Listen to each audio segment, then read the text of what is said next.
एक बार की बात है। एक गांव और एक शहर दोनों बहुत करीब करीब थे। एक तरफ गांव में किशन नाम का एक आदमी रहता था और दूसरी तरफ शहर में अशोक नाम का बहुत बड़ा बिजनेसमैन रहता था। किशन और अशोक बचपन से एक ही स्कूल में पढ़े थे। अशोक किशन को उसकी गरीबी का हमेशा ताना दिया करता था। अशोक किशन को अपने घर का नौकर बनाना चाहता था ताकि वह अशोक को रोज नीचा दिखा सके। एक बार किशन की पत्नी माला की तबीयत बहुत खराब हुई। उसके इलाज के लिए 10 लाख रुपए की जरूरत थी। किशन बहुत कोशिश करता है लेकिन पैसों का बंदोबस्त नहीं हो पाता। फिर किशन मजबूर होकर अशोक के पास जाता है और पैसे मांगता है। किशन का यह हाल देखकर अशोक को बड़ा मौका मिल जाता है। वह सोचता है कि पैसों के बदले में किशन को अपना गुलाम बना सकता हूँ। इसीलिए वह किशन से कहता है, मैं तुमको पैसे दे दूंगा, मगर तुम मेरे पैसे वापस कैसे करोगे? मैं अपना घर तुम्हारे नाम कर दूंगा, मगर तुम्हारे घर की कीमत तो सिर्फ 5 लाख रुपए होगी और तुमको तो 10 लाख चाहिए। मैं तुम्हारे घर का नौकर बन जाऊंगा। जब तक तुम्हारा कर्ज ना अदा कर दूं, तुम्हारी सेवा करता रहूंगा। बदले में तुम मुझे आधी सैलरी देना और आधी काट लेना, ताकि मैं अपनी पत्नी का पेट भर सकूं। इस पर अशोक राजी हो जाता है और किशन को 10 लाख रुपए दे देता है। किशन अपना कर्ज उतारने के लिए अशोक के बंगले में माली बन जाता है। अशोक अपने घर में किशन की बहुत बेइज्जती करता है। वह किशन को बचा कुचा और अपना झूठा खाना देता था और अपने उतरन कपड़े भी देता था। एक बार अशोक किशन के पास जाता है और कहता है, किशन, देखो अपना हाल। तुम मेरा दिया पहनते हो, मेरा दिया खाते हो। देखना, इसी तरह तुम्हारी पूरी जिंदगी मेरी गुलामी में ही कट जाएगी। एक बार जब अशोक के घर में सब सो रहे थे, आकाश में 2 परियां आपस में लड़ती हुई आईं। उसमें से एक परी की छड़ी टूटी और सीधा अशोक के बंगले में लगी एसी पर आकर गिर पड़ी, जिसके कारण एसी चलते चलते खुद ब खुद बंद हो गया और वह एसी परी की छड़ी के संपर्क में आने से जादुई एसी बन गई। अशोक ने उस एसी को बहुत चलाने की कोशिश की, मगर एसी चली नहीं। अशोक ने सोचा, एसी खराब हो चुकी है, अब यह एसी नहीं चलेगी। अशोक के मन में किशन को कष्ट पहुंचाने और नीचा दिखाने का फिर एक विचार आया। अशोक ने सोचा, क्यों न ये एसी अपने नौकर किशन को दे दिया जाए। ऐसा करने से किशन खुश हो जाएगा और उसके बदले में अशोक के 1 महीने की आधी सैलरी भी काट ली जाएगी। जब अशोक ने अपना यह विचार अपनी पत्नी को बताया तो उसने कहा, जब किशन को पता चलेगा तो क्या होगा? किशन को पता चलेगा तो हम कह देंगे कि हमने तो तुमको सही एसी दिया था, तुमने ही हमारी एसी खराब किया है और अब तुम हमको एसी खराब करके दे रहे हो। अब तुमको हमारे घर में 1 महीने फ्री में काम करना पड़ेगा। अगले दिन जब किशन अशोक के घर काम करने आया तो अशोक ने किशन को सारी शर्तों के साथ एसी दे दिया। किशन एसी पाकर खुश था। उसने सोचा, मेरी पत्नी को बहुत गर्मी लगती है तो वह एसी को देखकर खुश हो जाएगी। फिर अशोक ने किशन से कहा, किशन, जाओ, मैं तुमको छुट्टी देता हूँ। आज तुम घर जाओ और अपनी पत्नी को एसी की ठंडी ठंडी हवा खिलाओ। जब किशन अपने घर जाता है तो किशन की पत्नी माला एसी देखकर बहुत खुश होती है। किशन जब एसी चलाता है तो एसी नहीं चलता। फिर वह एसी के कारीगर को बुलाता है और कहता है, भाई, इस एसी को चला दो, हमसे तो ये चलती नहीं है। कारीगर एसी चेक करने के बाद कहता है, ये एसी चल ही नहीं सकती, ये तो खराब है। यह सुनकर किशन अपनी पत्नी की नजर में शर्मिंदा हो जाता है। दूसरे दिन जब किशन अशोक के घर काम पर जाता है तो अशोक उससे पूछता है, क्या हुआ किशन, एसी की ठंडी ठंडी हवा खा लिया? तुमको शर्म नहीं आती? तुमने मुझे खराब एसी दे दी। क्या बकवास करते हो? मैंने सही एसी दी थी। मुझे नहीं चाहिए तुम्हारी एसी। कल मैं तुम्हारी एसी वापस ले आऊंगा। तुमने हमारी एसी खराब कर दी है। अब हमें वो एसी नहीं चाहिए। तुमको शर्म नहीं आती? गरीबों के साथ अन्याय करते हुए तुम बेईमान हो। तुमको तो ईश्वर नरक में डालेगा। यह सुनकर अशोक को गुस्सा आता है और वह किशन के मुंह पर चाटा मारता है। अशोक दूसरा चाटा मारने के लिए फिर हाथ उठाता है, मगर इस बार किशन अपने मालिक अशोक का हाथ पकड़ लेता है। तुम्हारी इतनी हिम्मत कैसे हुई कि तुमने मेरा हाथ पकड़ा?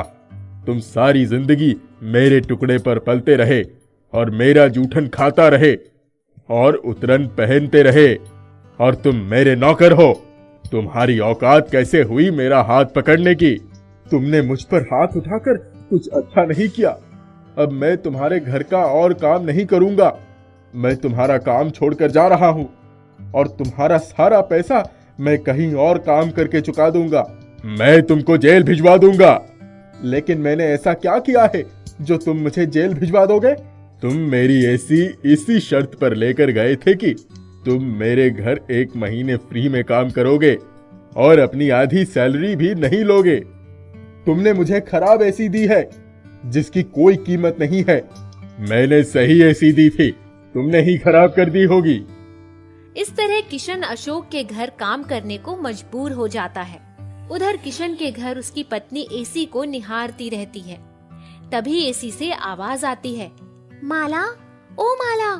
माला इधर उधर देखने लगती है पर कोई नजर नहीं आता।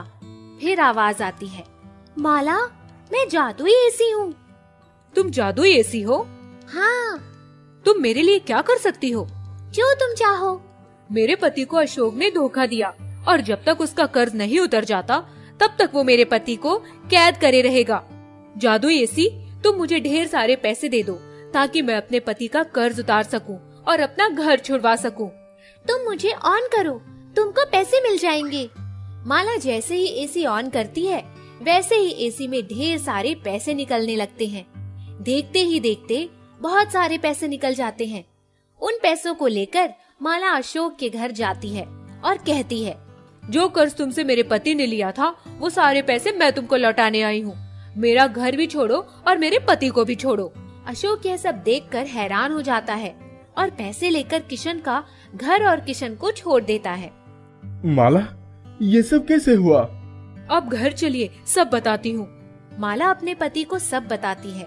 कुछ दिनों के बाद देखते ही देखते जादुई एसी किशन और उसकी पत्नी को बहुत अमीर बना देता है। एक बार किशन अपनी पत्नी से कहता है, आज हमें एक शादी में जाना है, तुम तैयार रहना। माला एसी के पास जाती है और कहती है, एसी, मुझे अच्छे कपड़े और जेवर दे दो, मेरे पति के कपड़े दो। मुझे अपने पति के साथ शादी में जाना है। मुझे ऑन करो और जो चाहो ले लो। माला एसी से बहुत महंगे और अच्छे कपड़े मांगती है और अपने पति के साथ शादी में पहुंचती है। वहाँ अशोक और उसकी पत्नी भी होते हैं। किशन और उसकी पत्नी को देखकर वहाँ सब हैरान रह जाते हैं। अशोक किशन से नजरें चुराता रहता है। किशन अशोक के पास जाता है और कहता है, मेरे सब्र का बदला तो ईश्वर ने मुझे दे दिया, मगर तुमने जो मेरे साथ जुल्म किया है उसका बदला अभी ईश्वर तुमसे अवश्य लेगा। कुछ दिनों के बाद समय करवट लेता है और अशोक के बिजनेस में घाटा होता है और उसकी सारी प्रॉपर्टी नीलाम हो जाती है। अशोक सबसे मदद मांगता है मगर उसकी मदद कोई नहीं करता। हार पछताकर वह किशन के पास सर झुकाए जाता है और रो रो कर अशोक से माफी और मदद मांगता है। किशन माला से कहता है कि पैसे ले आओ। माला जादुई एसी के पास जाती है और एसी ऑन करते ही उसको पैसे मिल जाते हैं। वह ढेर सारे पैसे लाकर अपने पति को दे देती है। किशन अशोक को पैसे देते हुए कहता है, तुमने मेरे साथ बहुत बुरा किया, मगर मैं फिर भी तुम्हारी मदद कर रहा हूँ, क्योंकि जो किसी की मदद करता है ईश्वर उसकी मदद करता है। ये बात हमेशा याद रखना। वो दूसरे गांव में रहने वाली एक लड़की रूपा से बहुत प्रेम करता था और रूपा भी राजू से बहुत प्रेम करती थी। जब उन दोनों के बारे में उनके घर वालों को मालूम हुआ तो दोनों के परिवार वालों ने दोनों का विवाह करने का सोचा। राजू के घर वाले रूपा के घर जाकर विवाह का दिन और तारीख तय कर आए। राजू और रूपा दोनों इस विवाह से बहुत खुश थे। एक दिन राजू ने रूपा को एक चिट्ठी लिखी और गांव के ही एक लड़के के हाथ रूपा को वो चिट्ठी भिजवा दी। जब रूपा ने वो चिट्ठी खोलकर पढ़नी शुरू की तो उस चिट्ठी में राजू ने ये लिखा था, रूपा, हमारे शादी की तारीख आने में अभी बहुत दिन बाकी हैं। क्यों ना हम शादी से पहले एक बार एक दूसरे से मिल लें? इसके जवाब में रूपा ने भी राजू को एक चिट्ठी लिखी और उसी लड़के के हाथ राजू को भिजवा दिया। जब राजू ने उस चिट्ठी को खोला तो उसमें रूपा ने लिखा था, ठीक है, मैं तुमसे मिलने के लिए तैयार हूँ, मगर मिलने की ये शर्त होगी कि हम केवल 1 घंटे के लिए ही मिलेंगे, फिर मैं अपने घर लौट जाऊंगी। एक दिन रूपा राजू से मिलने के लिए आ रही थी। राजू रूपा का बड़ी सेहत से इंतजार कर रहा था। अचानक राजू को दूर से रूपा आती हुई दिखाई देती है। रूपा राजू की तरफ आ रही थी। अचानक रूपा चिल्लाने लगती है। रूपा की आवाज सुनकर राजू रूपा की तरफ दौड़ता है और रूपा को हर तरफ ढूंढने लगता है, मगर रूपा कहीं भी नजर नहीं आई। फिर राजू हार थक कर वापस घर लौट आता है और सारा किस्सा अपने परिवार वालों को बताता है। राजू रोज उसी जगह रूपा को ढूंढने जाने लगा, परंतु रूपा राजू को नहीं मिली। एक दिन राजू वहीं बैठकर रो रहा था जहाँ से रूपा गायब हुई थी। तभी उसी रास्ते से एक फकीर गुजरता है। उस फकीर की नजर राजू पर पड़ती है। वो राजू के पास आता है और राजू से रोने की वजह पूछता है। राजू उस फकीर को सब कुछ बता देता है। मैं तुमको रूपा का पता बतला सकता हूँ, मगर रास्ता बहुत खतरों से भरा है। राजू खुश होकर फकीर से पूछता है, मैं रूपा को बचाने के लिए हर खतरों से गुजर जाऊंगा। ठीक है, मैं तुमको एक रास्ता बताता हूँ, जहाँ से तुम रूपा तक पहुँच सकते हो। तुमको रूपा तक पहुँचने के लिए जादुई गांव में जाना पड़ेगा, जहाँ तुमको 3 जादुई चीजों को पार करना पड़ेगा। वो 3 जादुई चीजें क्या हैं? वो 3 जादुई चीजें हैं दरिया, पेड़ और पहाड़। इससे ज्यादा मैं तुमको कुछ नहीं बता सकता। मुझे दरिया, पेड़ और पहाड़ तक पहुंचने का रास्ता तो बता दीजिए। फकीर राजू को रास्ता बता देता है और राजू उस रास्ते पर निकल पड़ता है। कई दिनों तक चलने के बाद वो एक गांव में पहुंचता है, जहां उसको एक छोटी सी दरिया दिखाई पड़ती है। राजू उस दरिया के करीब जाता और उस दरिया का पानी पीता है। फिर वो इधर उधर देखता है, मगर उसे आगे जाने के लिए कोई भी रास्ता नहीं दिखलाई पड़ता है। आगे जाने के लिए बस एक ही रास्ता उसे दिखता है, मगर वो रास्ता दरिया के उस पार था। वहां तक पहुंचने के लिए राजू को दरिया पार करना पड़ता। राजू सोचता है कि ये एक छोटी सी दरिया है, चलो तैर कर पार कर लेते हैं।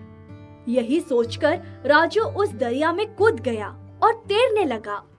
राजू जैसे ही दरिया के किनारे पहुंचा, वैसे ही दरिया का किनारा राजू से दूर हो गया।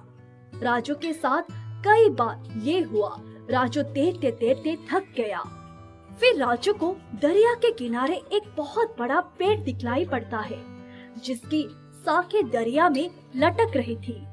राजू तैरते तैरते उसी पेड़ की शाखों तक पहुंचता है और उन शाखों के जरिए पेड़ पर चढ़ जाता है और फिर दरिया के उस पार उतर जाता है। जैसे ही वो दरिया के उस पार पेड़ से उतरता है, तो उसे याद आता है कि जिस पेड़ का जिक्र उस फकीर ने किया था, वो यही पेड़ है।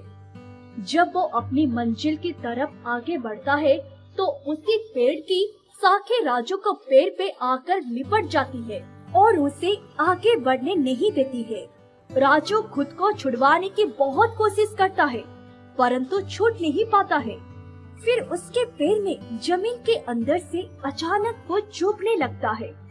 वो जमीन खोदकर देखता है तो वहाँ धारदार एक चाकू था।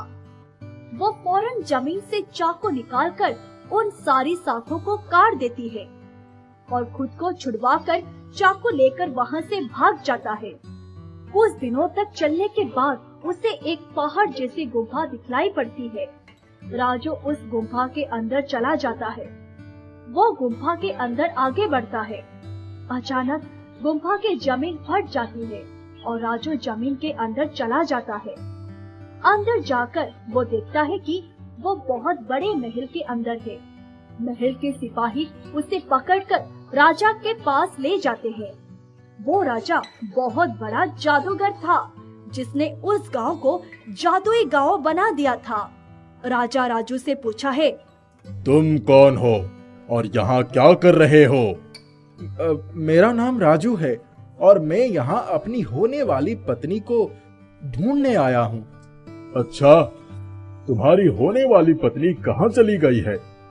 वो अचानक गायब हो गई थी। मुझे नहीं मालूम अब वो कहाँ है। ये सुनकर राजा अपने सिपाहियों से एक लड़की को बुलवाता है और राजू से पूछता है कि क्या यही वो लड़की है? हाँ, ये वही है। मैं इसे यहाँ से ले जाना चाहता हूँ। तुम इसे यहाँ से नहीं ले जा सकते क्योंकि मैं इससे शादी करना चाहता हूँ। ये सुनकर राजू को बहुत गुस्सा आता है और वो उस राजा को अपना जूता फेंककर मारता है। राजू की इस हरकत पर राजा को गुस्सा आ जाता है और वो अपने सिपाहियों से कहता है, इसे ले जाकर आग के दरिया में डाल दो। ये सुनकर राजू कहता है, मुझे मारने से पहले मेरी आखिरी ख्वाहिश पूरी कर दो। तुम्हारी आखिरी ख्वाहिश क्या है? मारने से पहले हम तुम्हारी आखिरी ख्वाहिश जरूर पूरा करेंगे। बोलो। मैं आपसे गले मिलना चाहता हूँ। गले मिलना चाहते हो? अच्छा, कोई बात नहीं, आ जाओ, मिल लो मुझसे गले। राजू राजा से जैसे ही गले मिलता है वैसे ही वो पीछे से अपना चाकू निकलता है और राजा का गला काट देता है। गला कटते ही राजा जो जादूगर था उसका सारा जादू खत्म हो जाता है और उसके सिपाही और महल दोनों गायब हो जाते हैं। राजू रूपा को लेकर वहाँ से अपने गांव आ जाता है और दोनों शादी करके खुशी खुशी रहने लगते हैं। रमेश अपनी दादी के साथ एक छोटी सी झोपड़ी में रहता था। उसके दादाजी बहुत पहले दिल्ली कमाने गए पर लौट कर नहीं आए। माँ बाप बचपन में ही मर गए थे। दादी बड़ी बड़ी कोठियों में काम करके उसको पढ़ा लिखा रही थी, लेकिन कुछ दिनों से उनकी आंखों से कुछ दिखाई नहीं पड़ रहा था, इसीलिए सारे काम छूट गए थे। एक दिन रमेश किसी काम की खोज में निकल पड़ा। उसने इधर उधर देखा। एक चौराहे पर भीड़ लगी थी। सुबह का वक्त था। एक जगह उसने देखा कि बहुत सारे मजदूर खड़े हैं। वह भी उनमें जाकर शामिल हो गया। पूछने पर पता चला कि जिन लोगों को मजदूरों की जरूरत होती है वो यहीं से मजदूर ले जाते हैं। उसने सोचा, कुछ काम नहीं मिल रहा है तो मजदूरी करके ही गुजारा कर लेता हूँ। कोई आता तो सारे मजदूर उधर लपक जाते। वह कुछ लोगों को लेकर चला जाता। वह सारे दिन वहीं खड़ा रहा पर उसे किसी ने नहीं पूछा। उसके पास एक बूढ़ा आदमी बैठा था। उसने कहा, बेटा, उन लोगों को काम करवाने के लिए एक मजदूर चाहिए। तुम्हें देखकर लगता है पढ़े लिखे हो, इसीलिए तुम्हें किसी ने नहीं बुलाया। और आपको? उस बूढ़े ने उदास होते हुए कहा, मैं तो बूढ़ा हो गया हूँ और वैसे भी मुझे काम कौन देगा, पर रोज अपनी किस्मत आजमाने आ जाता हूँ। कोई तो होगा जिसे मेरी जरूरत होगी। दूसरे दिन वह मजदूरों जैसे कपड़े पहनकर मजदूरों वाली लाइन में लग गया। उस दिन तो वाकई में उसे काम मिल गया। ठेकेदार ने कहा, ईंट गारे का काम है, 300 रुपए रोज के मिलेंगे। रमेश ने झट से हाँ कर दिया। दिन भर की कमर तोड़ मेहनत के बाद वह शाम को जब दादी के पास आया तो दादी उसी का इंतजार कर रही थी। उसने पैसे लाकर दादी को दे दिया और बोला, दादी, ये मेरी पहली कमाई है। मैं जहाँ काम कर रहा हूँ वो एक ऊंची इमारत का काम है। मुझे रोज काम मिल जाएगा। दूसरे दिन जब वह काम से वापस आने के लिए घर की तरफ जाने लगा तभी उसके पैरों में ठोकर लगी। उसने देखा कि एक हथौड़ा गिरा था। उसने हथौड़े को उठाकर बैग में रख लिया। जब वह झोपड़ी में पहुंचा तो दादी खाने की तैयारी कर रही थी। उसने बैग में से हथौड़ा निकालकर दादी के हाथ में दे दिया। दादी ने कहा, ये तो बिल्कुल नया लग रहा है। उसने हथौड़ा उठाकर रख दिया। अभी वो लोग बैठे ही थे कि अचानक उन्हें चूल्हे के पास कुछ खटर पटर की आवाज सुनाई पड़ी। देखा तो चूल्हे पर खीर रखी थी और 2 थालियों में तरह तरह के व्यंजन सजे थे। दोनों आश्चर्य से भरकर एक दूसरे का मुंह देखने लगे।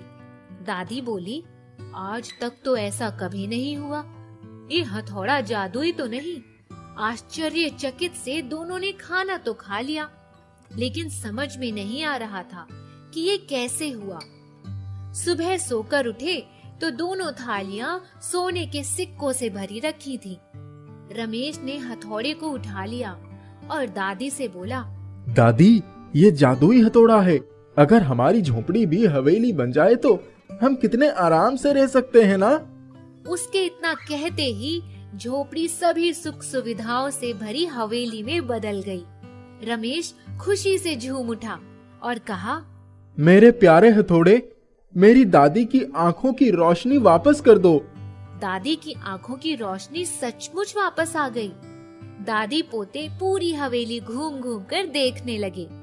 उन्होंने देखा उनकी हवेली के पीछे ही एक खूबसूरत सा बगीचा था। उस रात दोनों को नींद नहीं आई। कभी इतने आराम की आदत नहीं थी ना। रमेश ने सोचा, उस दिन जो बूढ़े बाबा लाइन में लगे थे उनको भी यहीं ले आता हूँ। अब हमारे पास कोई कमी नहीं है। नौकर चाकर सब हैं, वो भी आराम से रहेंगे। बाबा की सलाह से मैं कोई अच्छा सा काम कर लूंगा। दूसरे दिन सुबह सुबह जब वह उस जगह पर पहुंचा तो बाबा लाइन में लगे थे।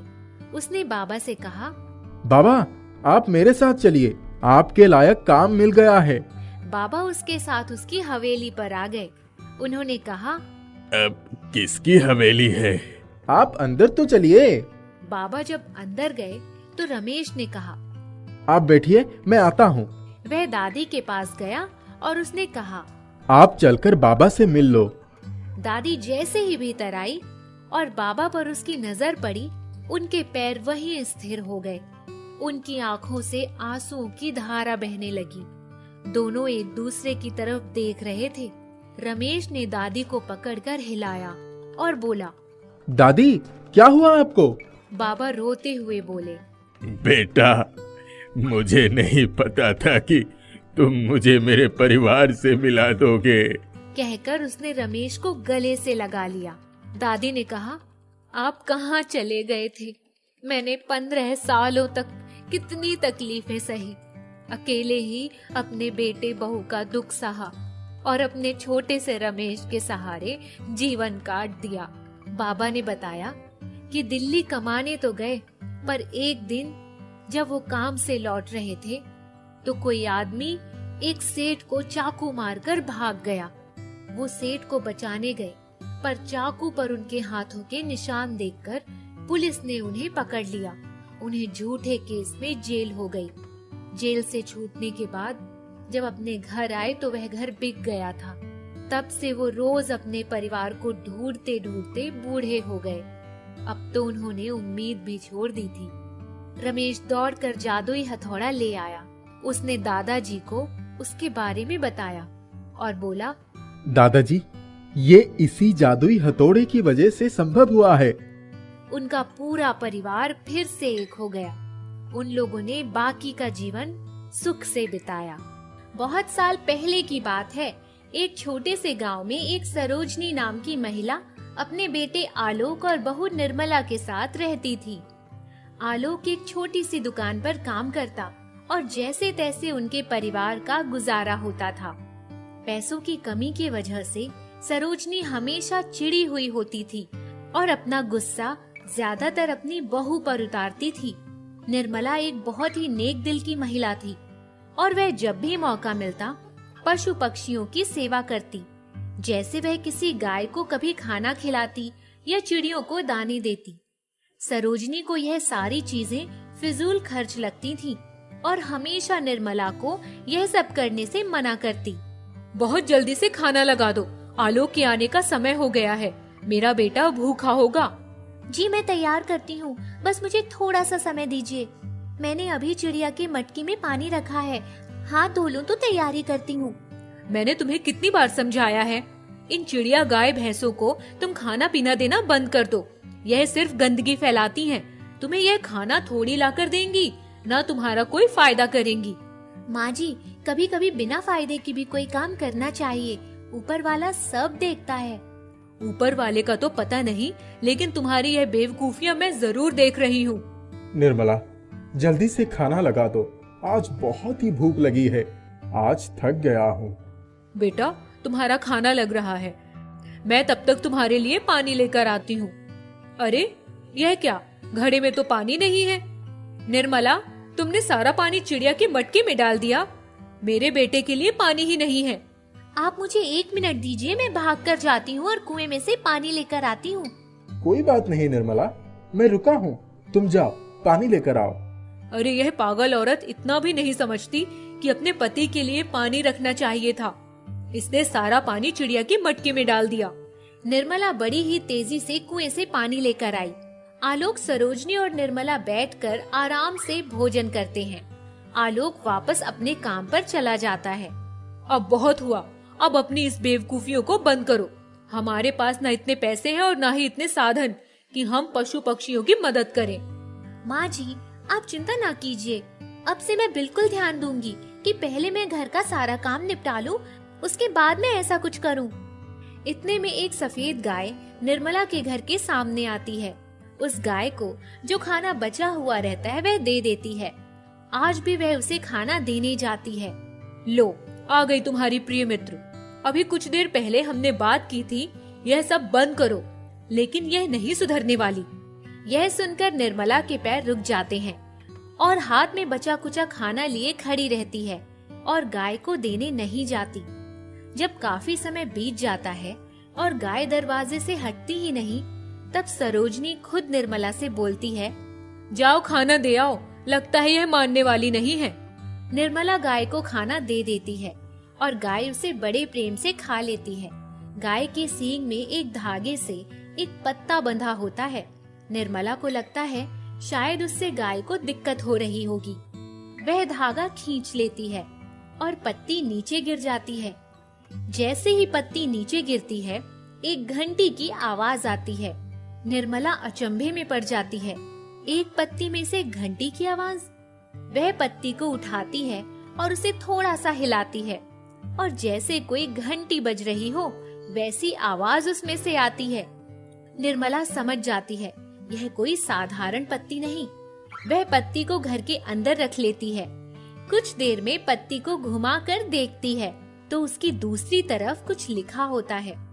उस पर लिखा होता है, सच्चे मन से जो भी मांगो क्षण भर में पा जाओगे। इस पानी की तकलीफ से परेशान हो चुकी हूँ। किसी को एक गिलास पानी भी पीना होता है तो मुझे धूप में घड़ा लेकर कुएं तक जाना पड़ता है। काश मेरी यह दिक्कत खत्म हो जाए। और फिर निर्मला उस पत्ती को एक घंटी की तरह बजा देती है। उसके बाद तो चमत्कार हो जाता है। निर्मला के घर के ठीक सामने जमीन में से पानी निकलने लगता है। पानी की धार इतनी तेज हो जाती है, सब लोग वहाँ एक पानी का कुंड बना देते हैं और आसपास के सभी लोग वहाँ पानी भरने लग जाते हैं।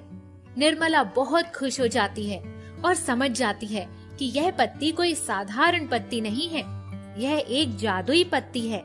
गरीबी ने उनकी चादर छोटी कर दी थी। वह सिर्फ सादा भोजन कर पाते थे। कभी दाल चावल होता तो कभी रोटी सब्जी, कभी पूरा खाना नहीं कर पाते थे। निर्मला सोचने लगती है और कहती है कि भोजन की समस्या दूर हो जाए तो सोने पे सुहागा हो जाएगा। यह कहकर फिर से निर्मला पत्ती को हिला देती है और घंटी की आवाज आती है। निर्मला उसके बाद जैसे ही अपने कमरे में चलती है, वह देखती है कि वहाँ 5 अलग अलग बोरियां रखी हैं। हर बोरी के अंदर अलग अलग प्रकार के अनाज हैं। निर्मला अति प्रसन्न हो जाती है। खाना बनाने की सारी सामग्री प्रकट हो जाती है। आज रात आलोक और माँ जी दोनों को मैं बहुत अच्छा भोजन कराऊंगी। अब तो गाय माता की कृपा से सामान की कोई कमी नहीं है मेरे पास।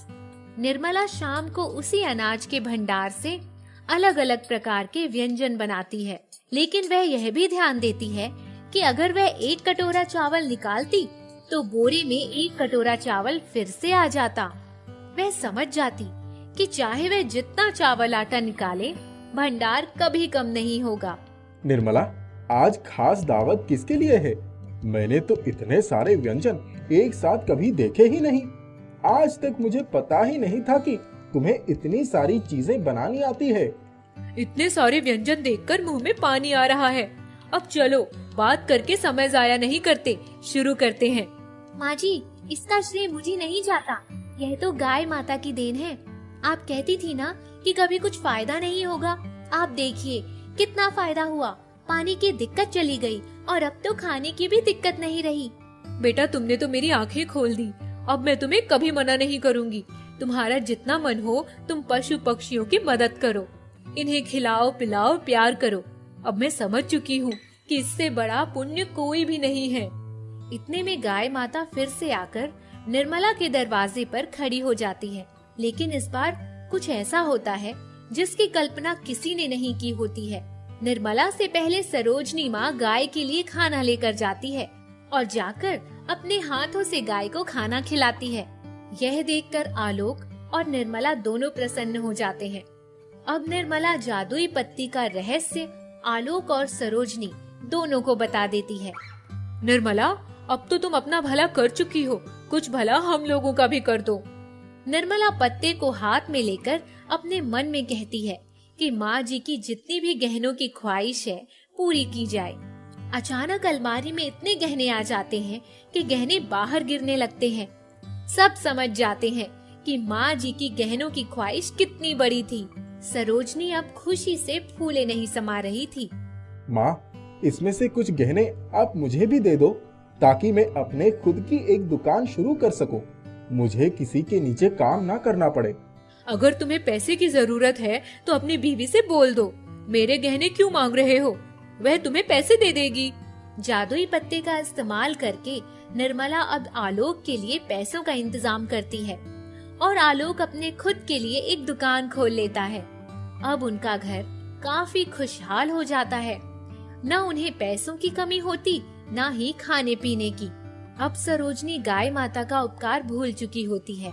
उनका घमंड और चिड़चिड़ापन वापस आ जाता है। सरोजनी एक दिन सोचती है कि अब तो किसी प्रकार के पैसों की कमी नहीं है, तो भी सब लोग उससे ठीक से क्यों व्यवहार नहीं करते। सबको अभी भी पहले जैसे वह अच्छी नहीं लगती, वैसी ही लगती है। सरोजनी निर्मला से पत्ती ले लेती है और अपने मन में सोचती है कि सब लोग मुझे पसंद करने लग जाएं। कुछ ऐसा हो जाए और पत्ते को हिलाकर घंटी बजाती है। लेकिन उसके बाद सरोजनी की आवाज जैसे गायब हो जाती है। वह मुंह खोलती लेकिन कुछ आवाज नहीं निकलती। वह समझ नहीं पाती कि उसके साथ क्या हो गया। वह रोते रोते अपने बहू निर्मला के पास भागती है, लेकिन उसे कुछ नहीं बता पाती क्योंकि उसकी आवाज नहीं है। निर्मला सरोजनी की दुविधा समझती है और पत्ती हाथ में लेकर यह मांगती है कि उसकी माँ की आवाज वापस आ जाए। आवाज वापस आ जाती है। बहुत बहुत धन्यवाद बहू, मुझे तो लगा था कि मैं जिंदगी भर अब गूंगी रहूंगी। पर माँ जी, आपने पत्ती से क्या मांगा? मैंने बस इतना मांगा कि सब लोग मुझे पसंद करने लग जाएं। पता नहीं क्यों उस पत्ते ने मुझे गूंगा कर दिया। माँ जी, इससे यह पता चलता है कि सब लोग आपको इसीलिए पसंद नहीं करते क्योंकि आपकी जुबान